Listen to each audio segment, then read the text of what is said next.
A ver, antes de la dictadura, ¿existía la palabra clase política en Chile? No recuerdo que nadie la utilizara. Nadie lo utilizara porque éramos todos políticos. Todos, sí. Éramos todos políticos. El que no participara porque no quería, en la época de la Unión Popular, era casi una parálisis, ¿no es cierto? No se podía. Todos tenían la posibilidad de participar.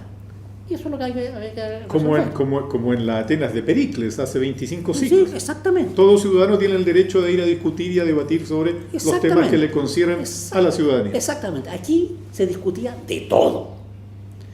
Y opinaban de todos. Y ganaba la mayoría, ¿no? Sí, como tenía que ser.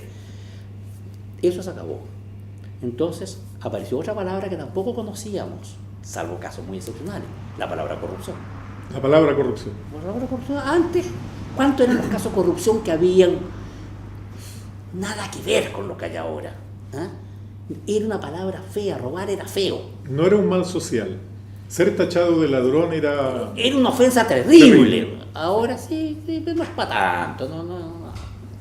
Es otra cosa. No era un robo, era un ilícito, que no es lo mismo. Claro, exactamente. Nos destruyeron nuestra cultura política, nos destruyeron nuestra cultura moral. Y eso es lo que hay que recuperar.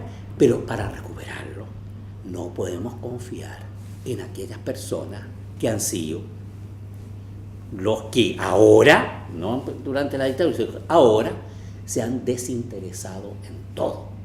¿Cómo hacemos para llamar a una asamblea constituyente? Nuestro esfuerzo es el fundamental. Somos nosotros los que tenemos que presionar. Nosotros, los ciudadanos. Los ciudadanos. Yo he propuesto la fórmula que se usó en Colombia. En Colombia, los ciudadanos que tenían que ir a votar en una elección donde había 6 cargos, diputados, senadores, alcaldes, concejales, gobernadores, qué sé yo, vamos a contestar 7 preguntas. Vamos a meter otra papeleta más. En vez de hacer 6 votaciones, hacemos 7. Hacemos 7. Claro, no se contaron, pero todo el mundo las vio. Un éxito total. 2 meses después había elección presidencial, porque entre las 6 elecciones no estaba la de presidente. ¿Estaba el presidente? Claro. Había una elección presidencial. Después de ese mandato, todas esas papeletas que están ahí, la clase política tuvo que aceptar convocar a una consulta formal. Se hace una segunda papeleta, era presidente más segunda papeleta. Esta vez oficialmente. Oficialmente, con un debate fantástico. Por ejemplo, si era asamblea constituyente o asamblea constitucional. Pues la primera idea era que asamblea constitucional, que se entendía que iba a modificar la constitución anterior. El cambio de constituyente significaba una nueva. Fue el primer debate. Segundo debate, ¿puede cambiarla entera o no? La sala constitucional de la Corte Suprema dijo, si es asamblea constituyente puede hacer lo que tenga gana. No hay nadie por encima. No hay nadie por encima. O sea, realmente un proceso fantástico.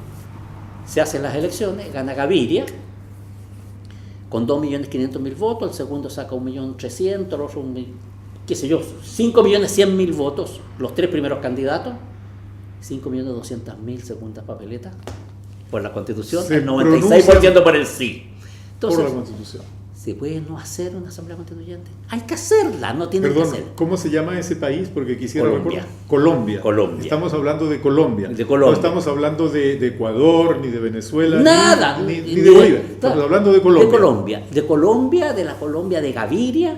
En ese momento el presidente era, si no me equivoco, Pastrana, del Partido Conservador. ¿Sí? Había guerrilla en ese momento. Había guerrilla, siempre aunque todo, hubo. Claro, pero todo esto se genera porque una de las guerrillas había depuesto las armas, el M-19. Depone las armas y había un sistema binominal de hecho. Solo había liberales y solo había conservadores. Entonces, eso es como las novelas de García Márquez. Pero claro, exactamente. Y el M-19 dice, bueno, yo dejo las armas, me meto a la democracia, quiero trabajar en política. Le dicen, bienvenido seas, y te quedas afuera. ¿Perdón? Y te quedas afuera. Y te quedas afuera. Claro, porque son para liberales y conservadores estas cosas. Entonces, bienvenido, te felicitamos, pues pusiste las armas, pero chao. Entonces, la gente cuerda dijo, no, tenemos que superar esto, y comienza un movimiento ciudadano organizado por los jóvenes, y esto es lo que yo le digo a los jóvenes: ustedes tienen que copiar a sus colegas, hoy día ex jóvenes, colombianos, y además de un núcleo muy pequeño, son los alumnos de Derecho Constitucional de la Universidad de los Andes, que allá no es una universidad privada, pero muy abierta, pero es 50 personas, los alumnos de profesor. Y 50 personas con una idea justa lograron cambiar el país. Lograron cambiar el país. Entonces, eso es lo que hay que hacer. Ese es el movimiento que hay que hacer. Ahora, aquí en Chile yo propuse el sistema de más que una segunda papeleta, o séptima, el sistema de marcar el voto. Esto lo conversamos con el director del registro electoral. El director del registro electoral nos dijo, si efectivamente, si alguien en su papeleta marca con la rayita al candidato X, que es su candidato, cada uno marca el suyo, ¿no es cierto? Y el voto viene rayado o con palabras, etcétera, ese voto es válido, porque la más lo dice, él lo ha dicho en toda la preparación de elecciones, hace una plantilla de cómo hacer el voto, instrucciones para los apoderados de mesa, etcétera, etcétera, para los vocales de mesa, y dice, son nulas todas las papeletas que contengan más de una preferencia. Preferencia, es decir, dos personas, vota por los dos, es nulo. Aquellas papeletas que teniendo una sola preferencia, contengan además nombres, discursos, lo que tenga ganas, pero tienen una preferencia, son válidas y se escrutarán en favor del candidato elegido. Esto nosotros fuimos a plantear, yo muy sorprendido, y después te advierto que el director del registro electoral es el único funcionario nombrado por Pinochet a perpetuidad. Él no tiene límites de edad, no tiene límites de plazo. ¿Está bromeando? No estoy bromeando. Y sigue ahí. Santo cielo. Y fue abogado en causas defendiendo a la postura de la dictadura. Y él dice que uno puede marcar el voto, por ejemplo, quiero asamblea constituyente, claro, sin anular el voto. Sin anular el voto. Pero ya es que hay un problema. Le dijimos, díganos por escrito esto.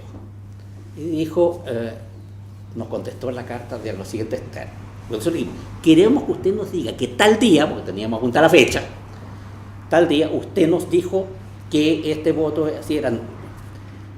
Entonces nos contestó.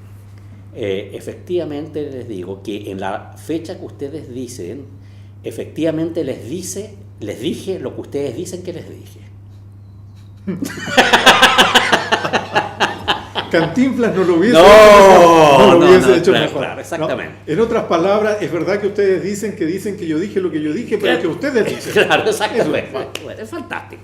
Yo la pregunta la hacía Roberto, esto sin saber esta anécdota. Sin conocer la anécdota, y es bueno que todo el mundo la conozca, pero yo la pregunta la hacía porque en un debate que se produjo en algún sitio, dos próceres, de los cuales por piedad voy a callar el nombre, decían, no, si a mí me interesa esto de la Asamblea Constituyente, pero yo no sé cómo se hace. Y como él no sabe cómo se hace, no se hace. Claro. El problema está en que tenemos que elaborar un proyecto para hacer una Asamblea Constituyente. En eso sí que podemos ser un grupo pequeño, fijar las reglas lo suficientemente amplias, con la idea de que todo el mundo participe. Puede participar, o sea, reglas amplias, claro, sin exclusiones, de ningún tipo. Sin exclusiones. Evidentemente, sería una discriminación y desde allí está prohibido. Bueno, pero esta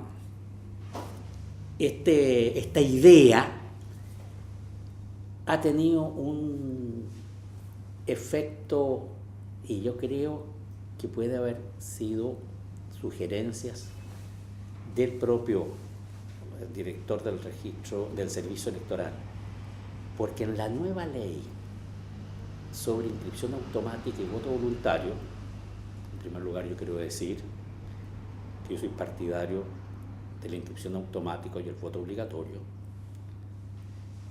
pero no importa eso, no viene al caso, modificaron el articulito.